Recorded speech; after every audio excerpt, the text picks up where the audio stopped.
Martial art এবং karate শিক্ষার শুরু 1975 সাল। এই বছর আমার 50th ইয়ার। ও গুড। আমি ফুল কন্ট্যাক্ট কারাটে প্র্যাকটিস করি প্রথম থেকে, এবং সেই নিয়েই আমার এতদিন ধাপে ধাপে এগোনো। আমাদের এই ফুল কন্ট্যাক্ট কারাটে, যেটা সারা পৃথিবীতে 200টার ওপর দেশ এবং ওভার 20 মিলিয়ন ফলোয়ার্স, তারা এই ফুল কন্ট্যাক্ট প্র্যাকটিস করে। ফুল কন্ট্যাক্টের মেন ঘরানাটা হচ্ছে কিয়োকুশিন।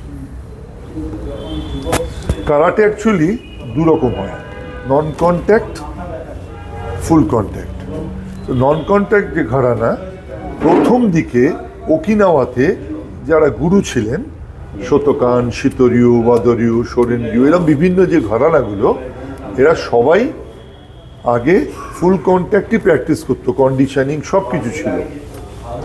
হঠাৎ করে বেশ কিছু বছর বাদে ইউরোপ, যারা কিনা জুডোর হেডকোয়ার্টারটা ওদের ওখানে নিয়ে গেল ভোটিং রাইটসে, তেমনি ওরা নিজেদের মতো করে এই বিভিন্ন আর্ট যারা জানতো তাদেরকে নিয়ে নিজেদের ফিনান্সিয়াল গেইন এবং বেনিফিট এবং ব্যাপারটাকে যাতে সহজ করে টুক করে কোথাও ঢুকিয়ে দেওয়া যায়, কোনো রিস্ক নেই, কিছু নেই, ঝামেলা নেই, সেটা নিয়ে ওরা একটা WKF ফোরাম তৈরি করলো, ওয়ার্ল্ড কারাটে ফেডারেশন। তো সেইখানটা নিয়ে এই বিভিন্ন অর্গানাইজেশনের বাদ দিয়ে অনেক কিছু সরিয়ে দিয়ে কিছু কিছু জিনিস নিয়ে একটা খিচুড়ি তৈরি হলো, খিচুড়ি। এবং সেটা নিয়েই পৃথিবীতে এখন বিভিন্ন দেশে এটা চলছে। এই ফুল কন্ট্যাক্টে যে কিয়োকুশিন কারাটে, এটা শুরু করেছিলেন সোসাই মাসুতাৎসু ওয়ামা, যার শর্ট নেম হচ্ছে মাস ওয়ামা। তো আমি ওনার কাছে অনেকবার ট্রেনিং করেছি, উচিদেশি থেকেছি, এবং তারপরে উনি যখন মারা যান, তারপরে কারাটে, ফুল কন্ট্যাক্ট কারাটেটা যেভাবে বিভিন্ন জায়গায় ছিল, সেই হিসেবে আমরাও 2022 সালে ওনার যারা সিনিয়র মেম্বার ছিল তারা বিভিন্ন ইন্টারন্যাশনাল ফোরাম তৈরি করে। সেই সূত্র ধরে দেখলাম যে ওরা সবাই খুব এক্সপেন্সিভ হয়ে যাচ্ছে, জাপানের নামে, ইউরোপের নামে প্রচুর টাকা পয়সা নেবার ব্যাপার, এবং দে আর এনজয়িং। আমাদের মতো কান্ট্রি সেখানে ঠিক সেই সুযোগটা করে উঠতে পারছে না। তো যেহেতু আমি ওনার কাছে শিখেছি, এবং উইথ দ্যাট কনফিডেন্স 2022 সালে আমরা এখানে একটা ইন্টারন্যাশনাল ফোরাম তৈরি করলাম, যেটা নাম হলো world karate council M Kyokushin. M কিয়োকুশিনটা মানে হচ্ছে মাস ওয়ামাস কিয়োকুশিন। আসলে কিয়োকুশিন এখন কয়েকটা গ্রুপে ভাগ হয়ে আছে। সেই কিয়োকুশিনের মধ্যে আমরা যেটা করছি সেটা হচ্ছে এম কিয়োকুশিন। এটা নিয়ে আমরা আমাদের কাজ করে চলেছি। আমি সোসাই মাস ওয়ামার কাছে যে ট্রেনিং করার পর যা যা শিখেছি সেগুলোই আমি শেয়ার করছি। এবার আপনার প্রোফাইল, আপনার সম্পর্কে বলুন, আপনি কোথাও কোথাও মেডেল জিতেছেন?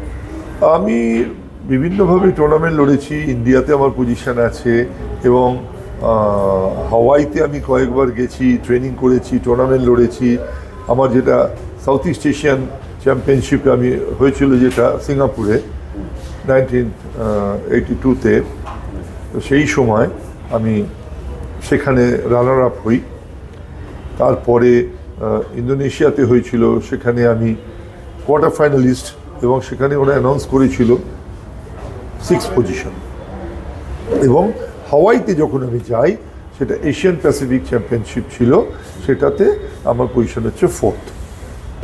তো এই নিয়ে, এবং হ্যাঁ, আমি এখন প্রেজেন্টলি 9 ডান, যেটা হচ্ছে সোসাই যতদিন ছিলেন ওনার কাছে আমি বছরে প্রতিবারই যেতাম, 6 মাস, 4 মাস, 3 মাস, 2 মাস, বিভিন্ন সময় থেকেছি, অ্যাডভান্স ক্যাম্প করেছি, ওনার ট্রেনিং করেছি। তারপরে ওনার কাছ থেকে আমি 5th ডান পেয়েছিলাম 1991-এ।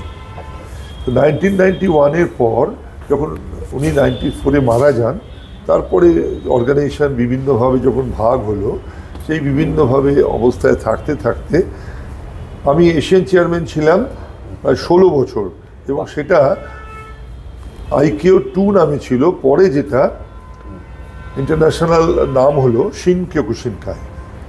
তো সেখানে আমি অনেক দিন এশিয়ান চেয়ারম্যান ছিলাম। তারপরে আমি বিভিন্ন রকমের অসুবিধে দেখে এবং ফিনান্সিয়াল ব্যাপারটা ক্রমশ বাড়ছে এবং প্রেশার হচ্ছে আমাদের মতো দেশের ছেলে মেয়েদের কাছে, সেই সব দেখে আমি তখন ওয়ার্ল্ড কারাটে কাউন্সিল কয়োকুশিনটা তৈরি করি এবং এটা নিয়ে আমরা চলছি। আপনারা শুনলে আনন্দ পাবেন, 10টা কান্ট্রি এখন আমাদের সঙ্গে জুড়েছে এবং আমাদের সঙ্গে কাজ করছে। লাস্ট হচ্ছে সিঙ্গাপুর। এবার এটা গেমসে মানে মানে মানে ইনক্লুড করা এশিয়ান গেমস কিংবা অলিম্পিক্সে কিছু অলিম্পিকে হওয়ার মতো অবস্থাটা নেই, তার কারণ হচ্ছে আগামী শুনেছি 3টে অলিম্পিকেই কারাটে নেই এবং এই কারাটের ব্যাপারটা যেটা নন কন্ট্যাক্ট না, ন্যাচারালি অলিম্পিকে না থাকলে সেটা আসাটা ডিফিকাল্ট। এই মানে নন কন্ট্যাক্ট কারাটে প্রচুর এদিক ওদিক বিভিন্ন রকমভাবে তাদের অল ইন্ডিয়া কারাটেডো ফেডারেশন যখন শুরু হয়েছিল বম্বে থেকে, আজ থেকে প্রায় 35-36 বছর আগে বা তার একটু আগে, তারপরে সেটা এমন অবস্থায় আসে 3টে গ্রুপে ভাগ হয়ে যায়, কেস কাছারি বিভিন্ন রকম অসুবিধার মধ্যে দিয়ে সেই AIKF চলছে। তারপরে সেখান থেকে একটা গ্রুপ ভেঙে কাই তৈরি হয় এবং কাইটা কিছুদিন চলার পর আবার ঝুট ঝামেলা অশান্তি বিভিন্ন রকম কেস হয়েছে, তার ফলে সেখান থেকে আবার একটা হয়েছে কিও। এটা সবটাই কিন্তু নন কন্ট্যাক্ট মানে WKF রুল ফলো করা।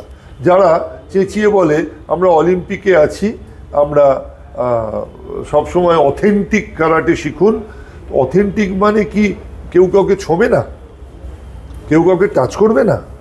কারাটে শিখতে গেলে আপনাকে বুঝতে হবে যে এটা ফর মেনলি সেলফ ডিফেন্স এবং ফিজিক্যালি মেন্টালি নিজেকে সেই জায়গায় তৈরি করা। তো সেই জন্যে আমরা ফুল কন্ট্যাক্ট করি। আমরা সব সময় চাই যে গভর্নমেন্ট এই ব্যাপারটা যেন নিশ্চয়ই খেয়াল রাখেন যে ওটাই শুধু কারাটে নয়। আজকে তো বললাম ওভার 200 কান্ট্রিতে ওভার 20 মিলিয়ন প্র্যাকটিশনার্স আছে, ফলোয়ার্স আছে। এবার মানে এখানে ইন্ডিয়ান অলিম্পিক অ্যাসোসিয়েশনের কোন ক্যাটাগরিটা মানে আছে রিকগনাইজ করা আছে? না, কোনোটাই নেই। ইন্ডিয়ান অলিম্পিক অ্যাসোসিয়েশন কারাটে বাদ দিয়ে দিয়েছে, স্পোর্টস সেন্ট্রাল স্পোর্টস মিনিস্ট্রি কারাটেকে বাদ দিয়ে দিয়েছে বিকজ অফ এই ডিফারেন্ট এই যে এতগুলো বললাম না, অল ইন্ডিয়া কারাটেডো ফেডারেশন AIKF নামে তাদের 3টে গ্রুপ, সবাই চিঠি দিচ্ছে এবং সেখান থেকে ভেঙে হলো কাই, সেখান থেকে ভেঙে হলো কিও। তো এই এতগুলো অর্গানাইজেশন নিয়ে ন্যাচারালি স্পোর্টস মিনিস্ট্রি এবং ইন্ডিয়ান অলিম্পিক অ্যাসোসিয়েশন বাদ দিয়ে দিয়েছে।